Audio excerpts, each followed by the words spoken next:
Hakajing pan kre yak election MDC Khasi Hills Autonomous District Council KHADC kaban long haka arpoi terik rampang arja arpusan Superintendent of Police SP ke East Khasi Hills District uba Vivek im haka South terik rampang arja arpusan ula pentep basan Tylli ki polling station ha East Khasi Hills District kidai ki bala bandon Jingma.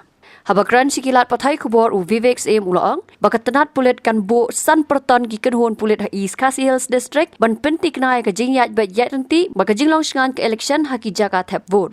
Ulaang ru bakite ki kenhon Pulit kin penjor bha ka jing Pahara nadu ka jing talasi ya ki mobile phone karu kom sentiat bar ka jing Pahara haki pormit ban wanra e ka jingyat bet yat nanti ke election. Ula pentep ru bahagi jaga tap vote haki constituency beper ka KHADC ki don hadu kendai spa live woi Tylli but live without Tylli na kita ki jaga tap vote ki long ki badon kambha ya ka jing Pahara.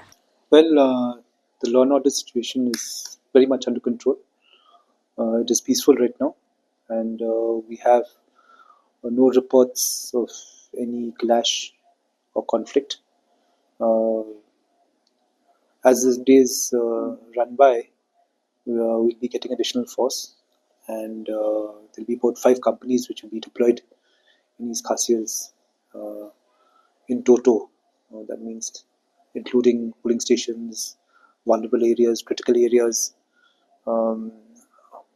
mobile patrols, strategic, tactical patrols. So that'll cover in the 5 companies.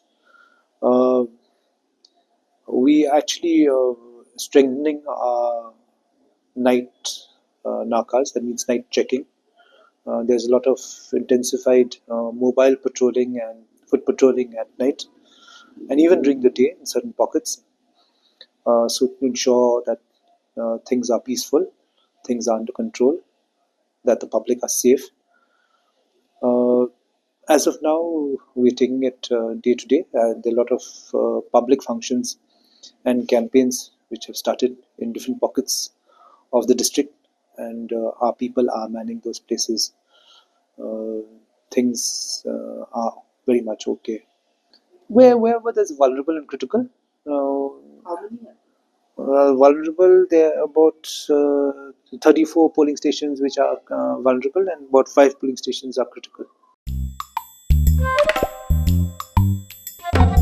Habatin, pej bahagi kishap, kashap plus F. Ka plus F?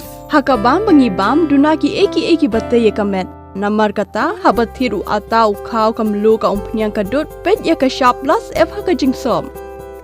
Yaki nutrient kumki vitamin bat ka ayan la aikan diat bat ka bathau bha kam khta ka dur jingki marbam ka jingma lani ka rukom shed yaki. Balehi banai kita.